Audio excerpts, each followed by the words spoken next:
Abran sus Biblias, vamos a tener la Biblia abierta en el Salmo 32. Han escuchado ustedes seguramente este versículo, no lo busquen, lo voy a leer para ustedes. Proverbios 28:13. Han escuchado seguramente este versículo, hasta prédicas o hasta lo saben de memoria.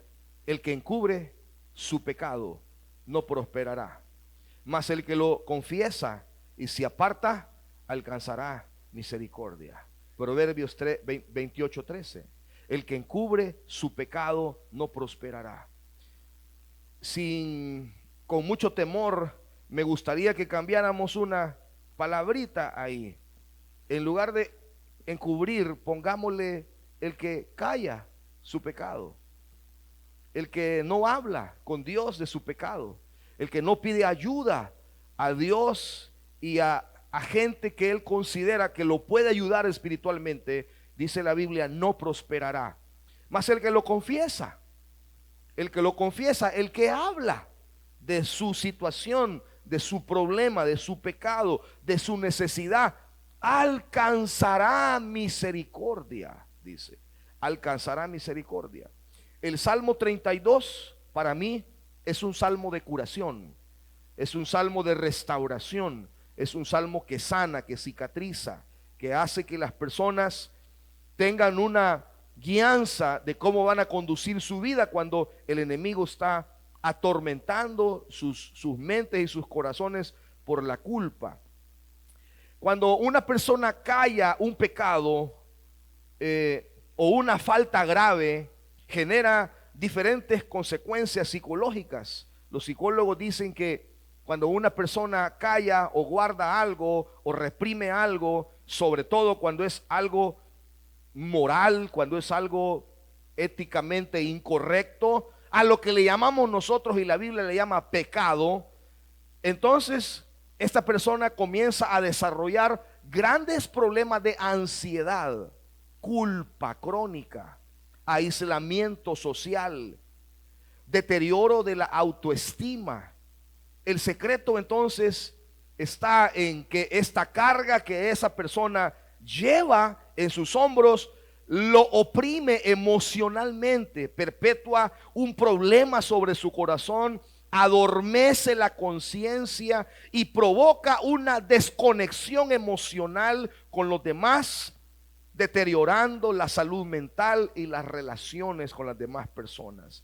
Eso hace cuando alguien calla un pecado y lo lleva dentro de su corazón y lo quiere decir: yo lo voy a controlar, yo lo voy a manejar, yo voy a salir, yo sé cómo hacer, ya va a pasar esta etapa, ya lo voy a lograr.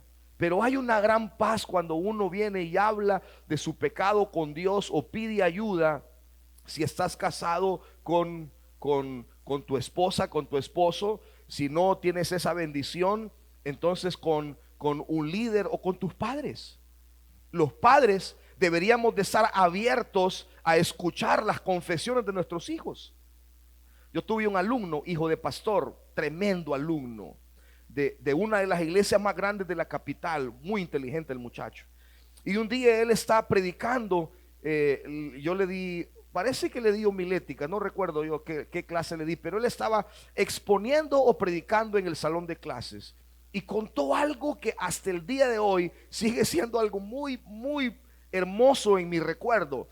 Dice que cuando él le fallaba a Dios, dice que iba a la oficina de su papá y dice que llegaba, se sentaba y decía: papá, necesito hablar con vos, sos mi papá, sos mi pastor y necesito hablar con vos.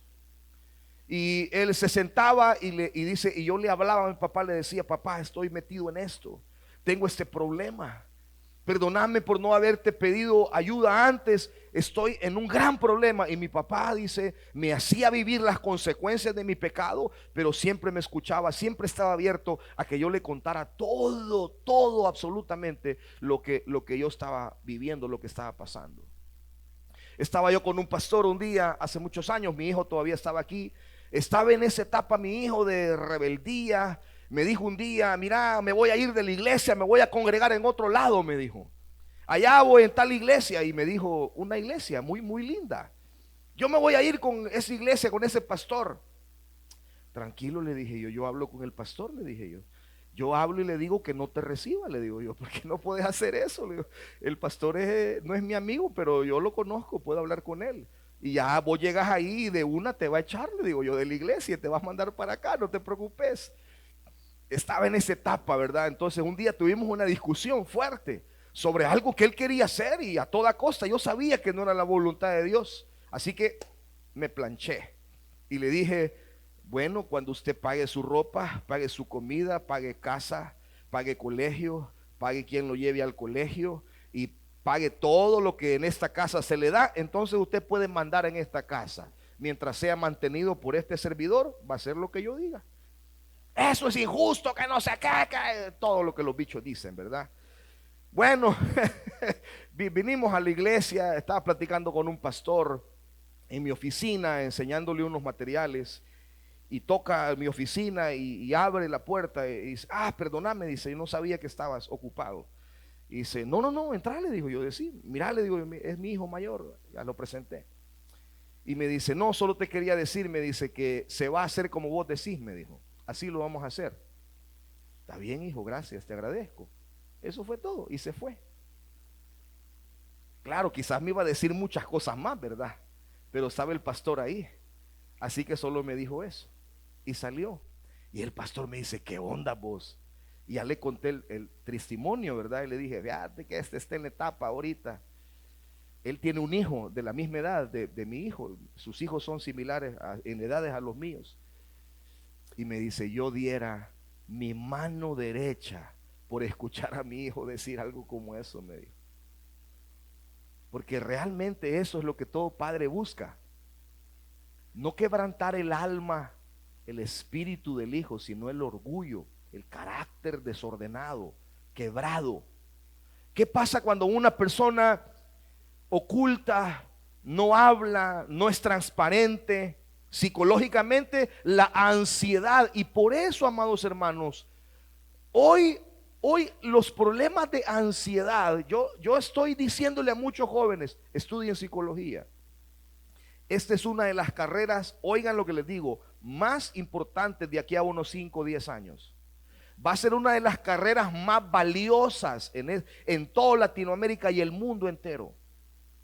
Viene un tiempo donde en cada escuela van a tener que haber 3, 4, hasta 10 psicólogos. Viene el tiempo donde una licenciatura en educación X, matemática, inglés, lo que sea, va a exigir que usted tenga estudios psicológicos. Cada profesor en las escuelas va a tener que estudiar psicología. Cada pastor va a tener que sacar estudios de psicología a nivel profesional. Porque esto es una verdadera pandemia. El tema de la ansiedad, de la culpa, del aislamiento social, del deterioro de la autoestima. Todo eso es una enfermedad silenciosa que está matando no solo a jóvenes, a niños y a viejos también. A todo mundo esto está afectando de una manera tan fuerte. Y David lo explicó en palabras bíblicas. David dijo, todo el día y toda la noche tu mano estuvo sobre mí, dice David. Usted sabe lo que es que alguien te ponga la mano encima o la pata encima. Aquí hay un hermano que estudió artes marciales, no sé si artes marciales, no se le nota porque es algo gordito, pero cuando estudió era flaco. Cuando practicó artes marciales o taekwondo, yo no sé, de esas cosas para hacer llaves y doblarle el brazo a alguien, ¿verdad? Entonces estábamos en una actividad y yo vi que él se lanzó sobre un fulano y le hizo una llave y ¡plá! Lo tiró para otro lado. Y qué facilito, dije yo, ¿verdad? Está gordo, pero este man tiene trucos. Y luego le pregunté, es que yo estudié, me dijo, yo me preparé, fui campeón no sé qué, me dijo, de no sé dónde. La cosa es que cuando él lo dobla, le pone la mano, le atrapa la mano por debajo de su cuerpo, le atrapa con la mano izquierda, le atrapa la otra mano a él y lo deja sin las dos manos y le pone el codo encima, en el cuello. Ese man no se podía mover. y si se relinchaba y no se lo pudo quitar de encima. O sea, le pusieron la mano y lo estaban oprimiendo. David dice: todo el día y toda la noche tu mano estuvo sobre mí. Ahora, esto no es una, ay, nosotros oramos y dice: Señor, que tu mano esté sobre mí. Ah, bueno, esa es una bondad, que la mano de Dios esté sobre nosotros. No es lo mismo que yo venga y le ponga la mano a alguien: Dios te bendiga, mi hermanito. A que yo le diga: Dios te bendiga, y lo aplaste y lo, y lo siente, ¿verdad? No es lo mismo. En este contexto, porque en el mismo capítulo 32 pasan las dos cosas: la mano de Dios sobre David para oprimirlo y la mano de Dios para consolarlo, al mismo tiempo, en el mismo capítulo. Así que esta carga emocional, este problema perpetuo, esta carga de la conciencia, este adormecimiento de la conciencia, esta desconexión emocional, cada vez la gente se desconecta emocionalmente con los demás. El deterioro de la salud mental, el deterioro de las relaciones con las personas. Cada vez esta enfermedad del alma es más consecuente y más recurrente en el mundo en el que vivimos. Entonces los psicólogos dicen: las personas que guardan cosas, que ocultan cosas, que saben que lo que están haciendo no está bien, tienen altos grados de ansiedad, culpa crónica, se aíslan socialmente. Por eso cuando alguien peca, lo primero que dice es: en la iglesia no me aman. Porque él solito se aísla. Su mismo pecado hace que él se quede relegado y le echa la culpa a la sociedad, a la iglesia, de que no lo ayudaron. El deterioro de la autoestima. Por eso ellos quieren identificarse con algo o con alguien. Todo este problema ocasiona, psicológicamente ocasiona ese problema de la culpa y del pecado no confeso. Pero ¿qué consecuencias físicas ya en el cuerpo hay cuando una persona calla su pecado? Callar un pecado lo mantiene oculto. Físicamente la persona comienza a desvanecerse. Físicamente la persona comienza a tener un estrés crónico. Esta palabra estrés es una palabrita en los hospitales, en los consultorios de los doctores, ¿verdad? Los doctores literalmente no hayan que hacer con los problemas de estrés de la gente. Porque la gente va y dice: mire, yo estoy estresado, no duermo, mire, me tiembla el párpado, ya me dio derrame facial y yo siento esto y tengo delirio de aquello. Y el doctor le da una pastilla, algo para dormir, para descansar, para relajar los nervios, y le dice: mire, haga esto, haga lo otro, aquí, allá. Pero la persona no cambia su estilo de vida y su entorno, y a las 2 semanas, a los 3 semanas vuelve otra vez con el mismo problema. Y ahora el consumo de drogas es una situación tan grave, no tanto porque la gente sea ahora una drogadicta, sino porque quieren adormecer su alma. Y dice: bueno, yo voy a tirarme al alcohol porque cuando estoy bolo es la única paz que tengo. Cuando estoy bolo, la única paz que tengo es cuando soy drogado. Entonces hay un estrés crónico reflejándose en enfermedades psicosomáticas. Cada vez las enfermedades psicosomáticas son mayores. Hay la falta de confesión produce una carga pesada que puede derivar en problemas cardíacos. Comprobado científicamente que las personas que sufren de ansiedad, de estrés, de enfermedades psicosomáticas tienen problemas cardíacos serios, debilidad en general. Los huesos se corroen. Científicamente los huesos, para que me entiendan, se pudren. Para que me comprendan, pierden su vitalidad. Los huesos se deterioran. Dolores articulares crónicos, envejecimiento prematuro, estrés y mal humor. Esos son Los problemas físicos, cuando usted calla y no habla y no confiesa y no lo transparenta con Dios y no pide ayuda y no es honesto con su cónyuge y joven, no sos honesto con tus papás o con tus líderes y está guardando y tratando de llevar esto. Ahora, David lo dijo. David dijo todo esto. David habló de las enfermedades emocionales, psicológicas que producía la falta de confesión, y habló también de las enfermedades físicas. Le escuché a mi pastor, porque una de las cosas que producen físicamente las consecuencias de este pecado inconfeso es mal humor. A veces yo ando de mal humor, no siempre, ¿verdad? Pero a veces. Y mi esposa me dice: andás carnal, me dice, porque andas impaciente, andas de mal humor, andas así, no me toquen.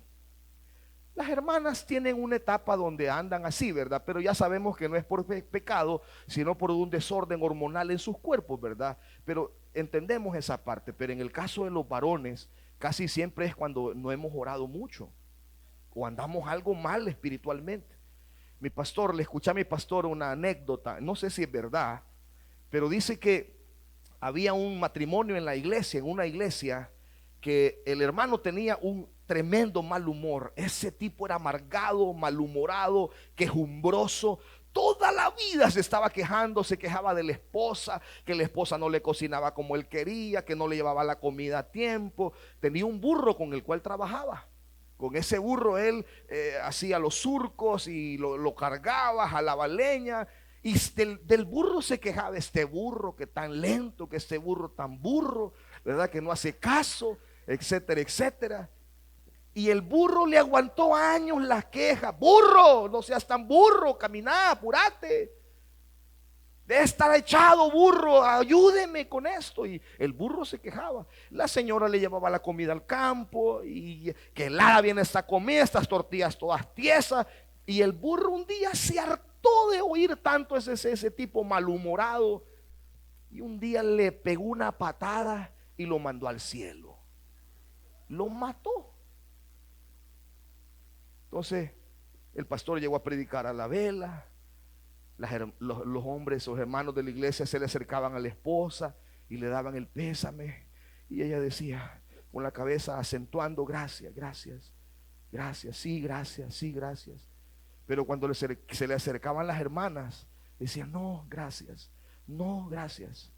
Dice: pastor, porque los pastores somos observativos del verbo metidos. Y el pastor estaba viendo a la señora que a los hermanos varones les contestaba sí, sí, muchas gracias, pero a las hermanas les contestaba no, muchas gracias. Entonces le llamó la atención al pastor y le preguntó: mire, ¿por qué cuando los hermanos le dan el pésame? Mire, lo siento, su esposo era buena gente, él era trabajador. Sí, decía, gracias. Sí, decía la hermana, gracias. Pero ¿por qué a las hermanas les contesta que no? Porque las hermanas llegaban, los hombres decían: su esposo era buena gente, era lindo, él era bien servicial, sí, muchas gracias, lo sentimos mucho, muchas gracias. Pero las hermanas le decían: hermana, no vende el burro.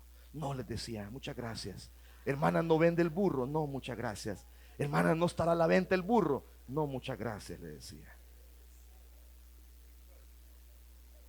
Tengan cuidado.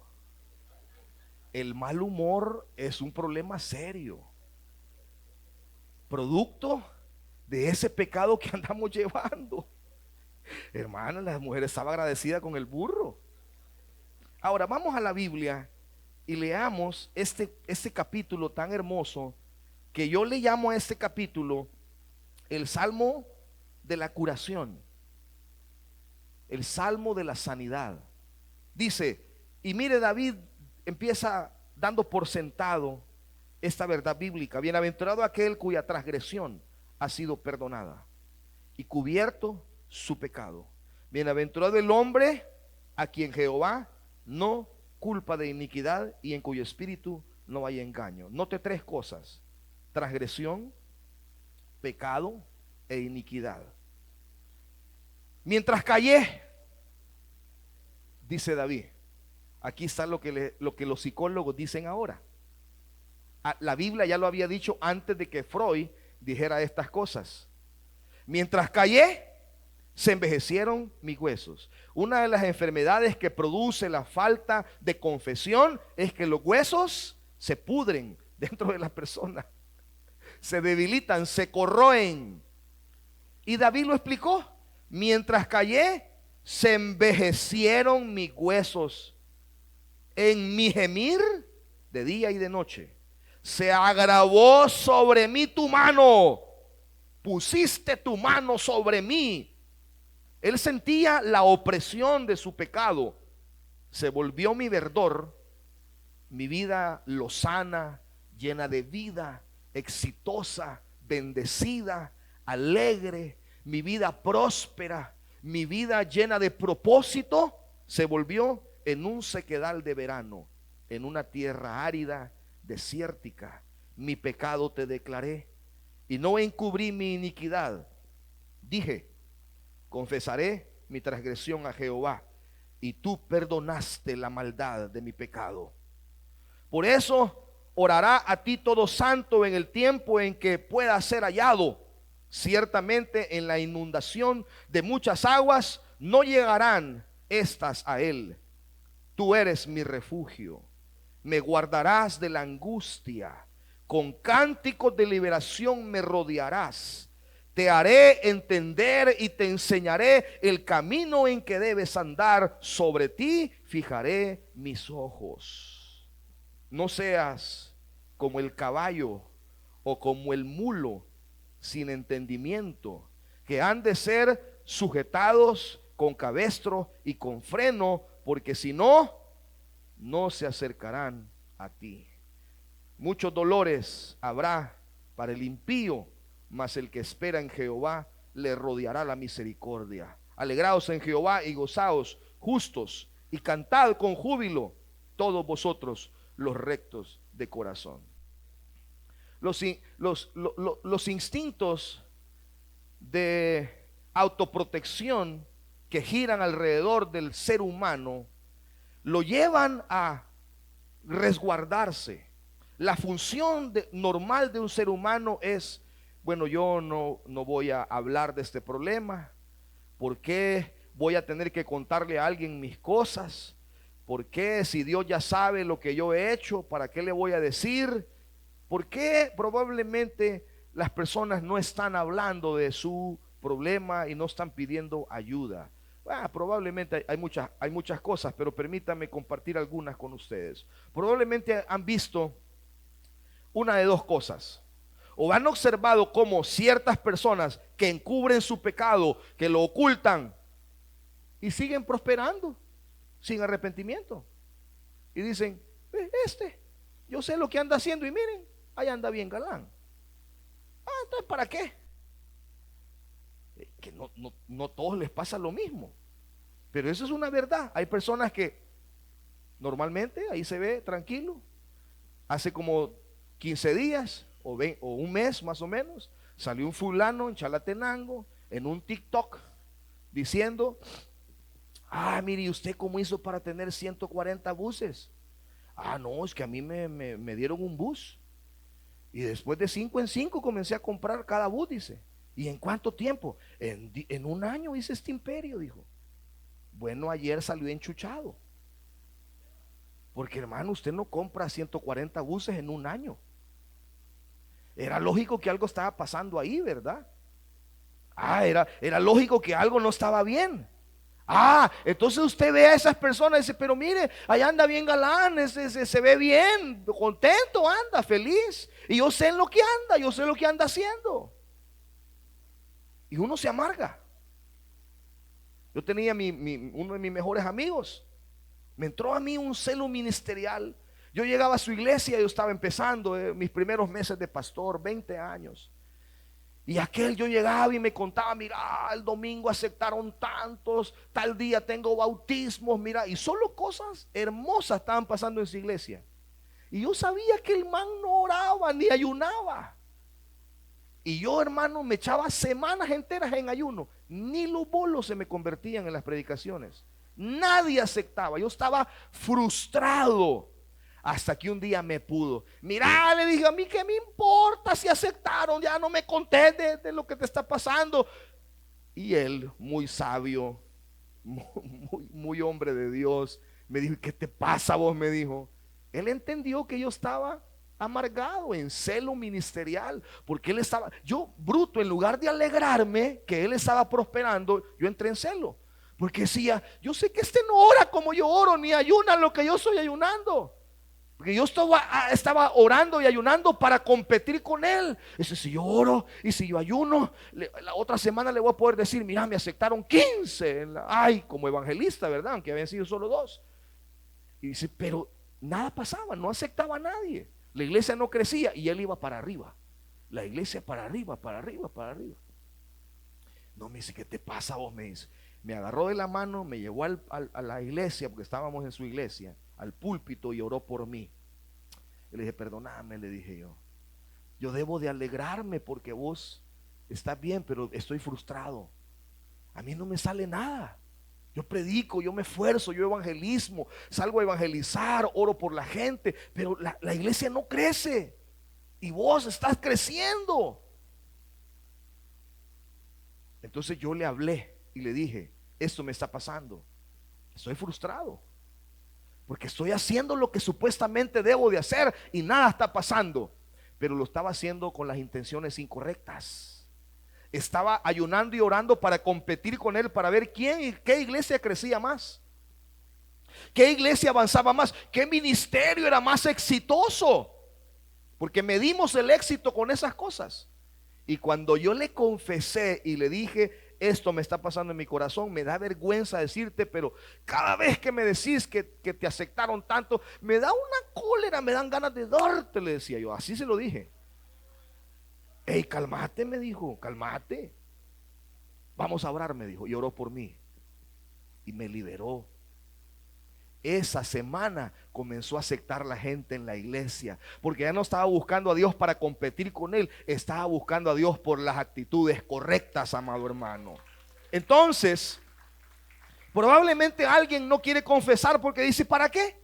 Mire, el fulano de tal está creciendo. O probablemente ha visto o ha vivido la triste realidad históricamente en las iglesias cristianas y en otras organizaciones, donde han tratado con poca misericordia a alguien que ha confesado su pecado y al final lo han abandonado. Alguien vino, confesó su pecado y lo que hicimos fue denigrarlo, y lo que hicimos fue hablar de ese pecado con otras personas. Ya te diste cuenta lo que hizo el fulano, lo que hizo la otra, lo que hizo aquel. Y denigramos, y por eso la gente no tiene confianza de contarnos cosas para pedirnos ayuda. Confesar y abandonar hábitos pecaminosos es difícil, pero jamás será algo fácil esto, por supuesto. Normalmente no es suficiente confesarle solamente a Dios y esconderlo de las otras personas, ya sea porque has pecado contra una persona o has pecado contra una persona muy amada tuya. Pero cuando necesitamos caminar en victoria, esto no va a ser cosa sencilla, pero es algo necesario que tenemos que hacerlo. Independientemente usted diga, ya me hirieron una vez, me lastimaron una vez, conté esta situación y me pasó esto. Yo más tardé en contarlo cuando ya lo sabía media cuadra, media iglesia. Y esto, hermanos, lamentablemente pasa. ¿Por qué no confesamos? Por temor a las consecuencias. Hay gente que dice, si yo le digo al pastor, me va a quitar los privilegios. Bueno, sí, te voy a tener que quitar los privilegios por un momentito nada más, porque a mí me importa más quién usted es a lo que usted hace.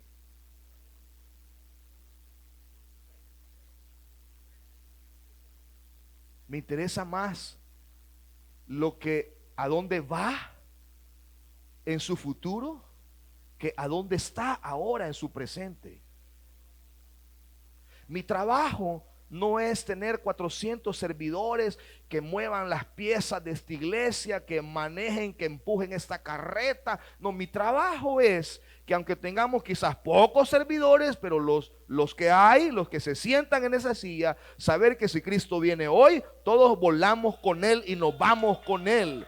Ese es mi trabajo, ese es lo que yo debo de buscar. Pero por temor a las consecuencias a veces no hablamos de esto y comenzamos a sufrir. David tenía miedo de confesar su pecado al profeta. Sabía que el profeta lo iba a disciplinar, sabía que iba a vivir consecuencias de su pecado. No confesamos por la vergüenza. Ningún pecado es de algo que usted se puede gloriar. El pecado es vergonzoso y produce vergüenza. Valorar muy poco el evangelio. Cuando no confesamos nuestro pecado, tenemos un pobre valor del evangelio. Ese pecado que yo trato de tapar, ese rasgo de personalidad que tú no quieres reconocer como pecado, clavó a Cristo en la cruz del Calvario. Por ese pecado que yo no quiero hablar ni quiero confesar, por ese pecado Jesús fue clavado en la cruz del Calvario. Lo más valioso que podemos tener en la vida solo se adquiere porque alguien pagó un alto precio por ese mismo pecado que nosotros ahora toleramos en nuestra vida. Ese pecado que usted y yo toleramos, alguien pagó por ese pecado un precio de sangre. Entonces, cuando nosotros no confesamos nuestro pecado, estamos teniendo poco valor de lo que significa el evangelio. La iglesia definitivamente tiene que tratar con dignidad a las personas que fallan y que pecan. ¿Qué nos perdemos cuando callamos el pecado? Rápidamente, por el tiempo, perdemos la comunión plena con nuestro Salvador. Cuando usted calla, cuando usted quiere luchar solo, pierde la comunión que tiene con Jesucristo, pierde el afecto purificador y aliviador de la confesión y del perdón. Las veces que yo he tenido que ir donde mi esposa y le he dicho, necesito hablar con vos sobre algo, ya no puedo llevar esto aquí arriba en mi espalda, necesito decirte algo. Yo tuve gran confianza con mi mamá, pero así, altísima confianza con mi mamá. Yo podía ir donde mi mamá y preguntarle cosas de sexo, de relaciones, de abrirme completamente con mi mamá. Y era tan gratificante ir donde mi mamá y decirle, mamá, ¿qué hago? Estoy metido en este rollo, estoy metido en este problema, ayúdame. Y sí, me sopapeaba, ¿verdad? Pero me ayudaba. Y cuando yo le contaba, sentía una liviandad, sentía tan bien confesarle, ya mi mamá ya sabe. Entonces ya no tenía aquella psicosis de a ver cuándo mi mamá se da cuenta, a ver quién le dice. Innumerables veces le he dicho a mis hijos, te doy la oportunidad, les he dicho, contame de tu boca, que a mí Dios me habla por los sueños, hermano. Cuando yo quiero saber algo de mis hijos, porque no se lo saco así a palabras, le digo, Señor, háblame por un sueño. Y hace poco el Señor me habló por un sueño. Entonces le hablé a uno de mis hijos y le digo, este sueño he tenido, decime en qué andás, decime qué está pasando. Papá, nada. Cuando yo tengo un sueño y no se me olvida, ese sueño de Dios. Y yo soñé esto y esto y esto. Te doy la oportunidad que me lo digas vos. Decime, yo te voy a ayudar. Te voy a disciplinar, pero también te voy a ayudar. Decime. Lo mismo es Dios, hermano. Cuando te venís aquí al altar, cuando estás en tu casa orando, Dios siempre te dice, hijo, decime, hombre. Yo ya lo sé. Yo ya lo sé.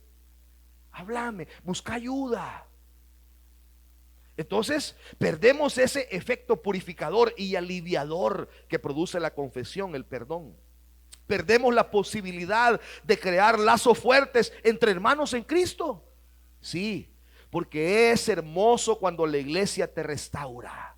Es hermoso cuando la iglesia te ayuda. Es lindo cuando la iglesia te levanta tus manos y te dice: hermano, seguí adelante, hermana, siga adelante, no se desanime, no se desmotive. Es lindo porque los lazos de la iglesia crecen cuando la iglesia acuerpa a alguien que ha caído, que ha fallado. Los lazos de amor de la iglesia se fortalecen.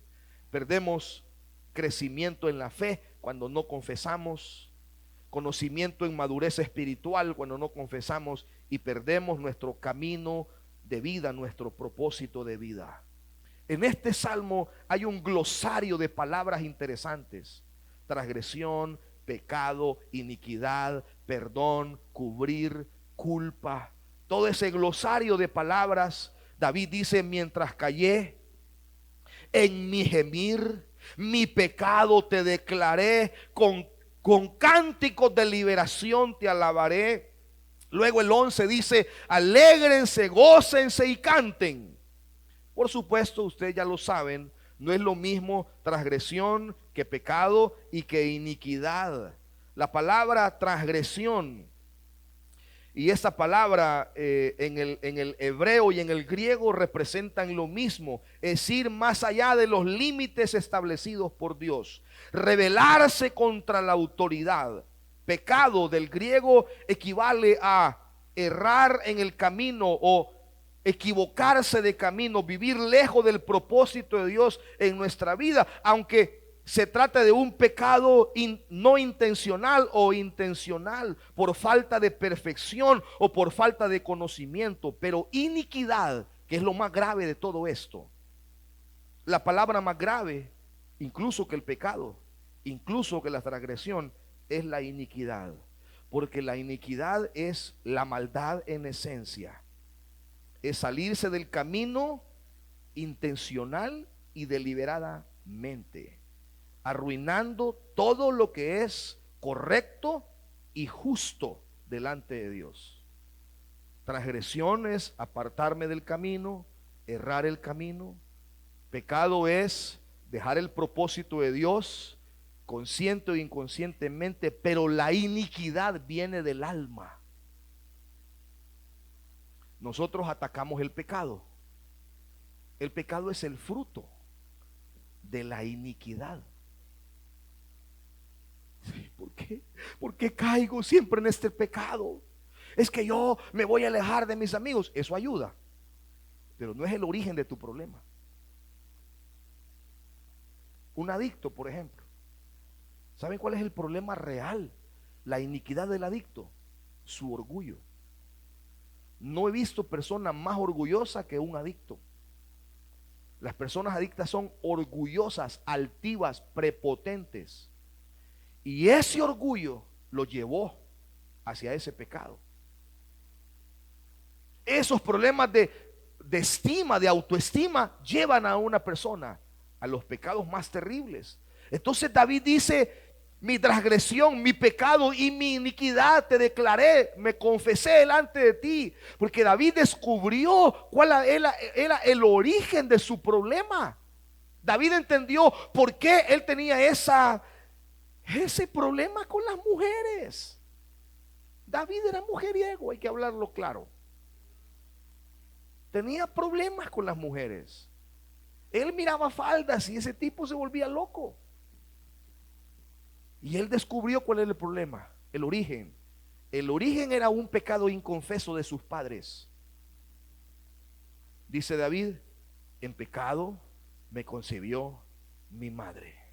David fue un hijo fuera del matrimonio y nunca se arrepintieron sus padres de ese pecado. No cancelaron ese pecado, no fueron a Dios por nombre y apellido: Señor, perdónanos porque nosotros fornicamos. Y este niño nació fuera del matrimonio. Cuando David entendió eso, que ese era el origen de su problema, el origen de su pecado, entonces dejó de atacar el fruto, que es el pecado, y comenzó a atacar la raíz del problema, que es la iniquidad.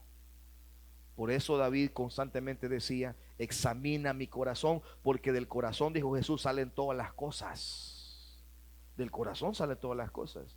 Y si usted hace un ejercicio esta mañana de ver cómo está su corazón, me gustó la predicación de mi esposo hoy en la mañana, se la recomiendo. Ella decía: ¿cómo está tu corazón, tu alma? Es que nosotros revisamos todo menos cómo está el corazón, porque el hombre es sabio y es bueno en su opinión. Si yo le pregunto a cualquiera de los que están aquí: ¿mire usted es buena gente? Sí, pastor, bastante, fíjese. Así me van a decir. No soy perfecto, pero soy más bueno que malo. 70-30, pastor. Eso está bien, es un 7. Pero cuando revisamos el alma, llegamos a la conclusión de Jeremías: el corazón está podrido, dijo Jeremías. Está enfermo, dijo Jeremías. El corazón es malvado y perverso, dijo Jeremías. Luego, cuando David confiesa, el fruto fue perdonar, cubrir y quitar la culpa. Eso es lo que hizo la sangre de Cristo. Pero él dice: mientras callé, cuando él callaba. Ahora, miren esto. Cuando David calla, aquí hay dos frases con las que voy a terminar. Dice: de día y de noche estuvo sobre mí tu mano en mi gemir. Ustedes entienden lo que es gemir. Gemir es un sonido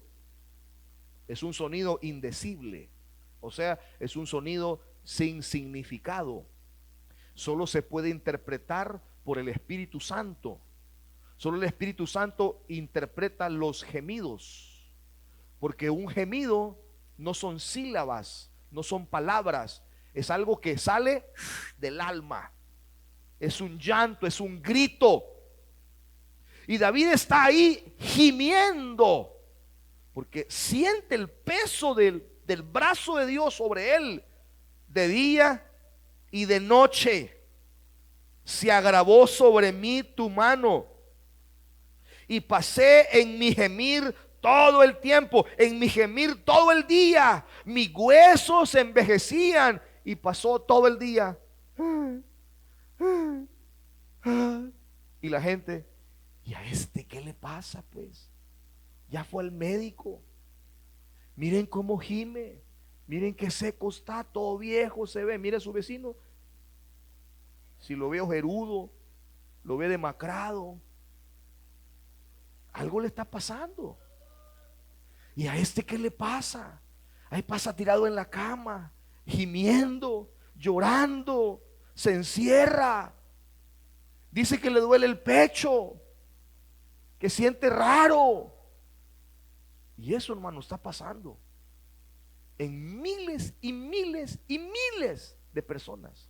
Pastores en esta situación, que se suben al púlpito porque les pasa lo de la ranita René, ¿verdad? No quieren predicar, pero cuando se acuerdan que son los pastores, dicen: no, hombre, yo soy el pastor, tengo que ir, dicen, ¿verdad? A mí me ha pasado eso también.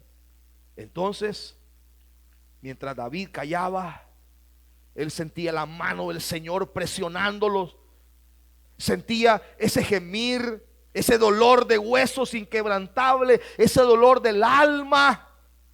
Pero dice: mi pecado te declaré.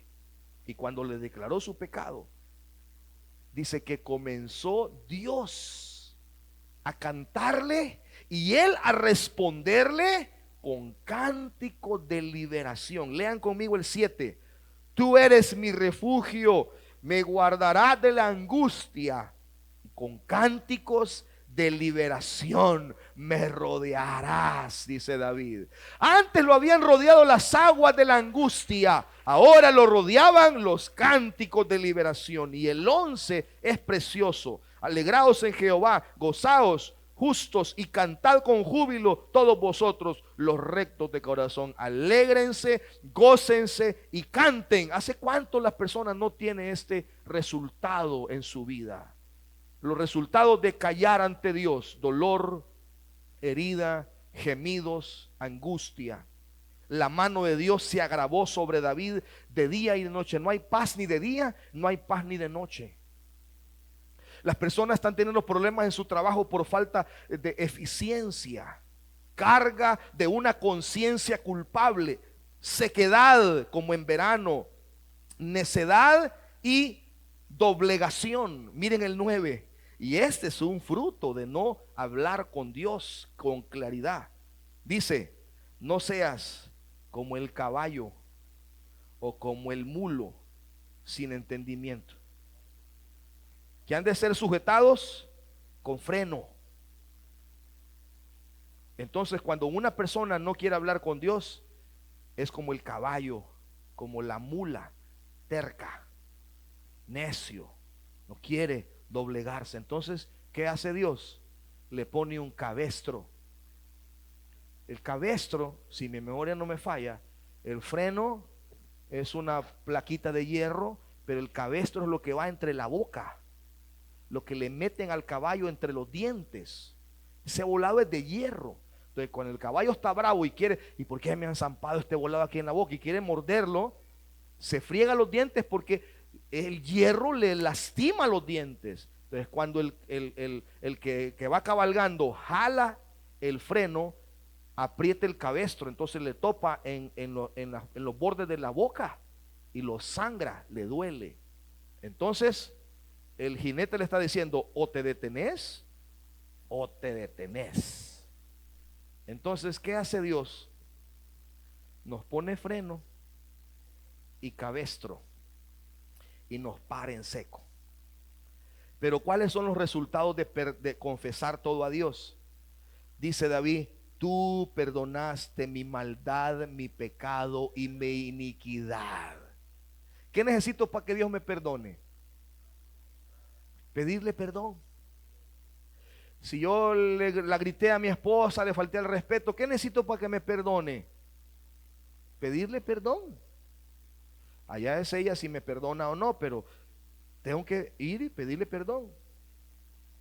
Librado de las inundaciones del alma, dice el versículo 6. Librado de la angustia. Dios viene a ser el refugio de la persona.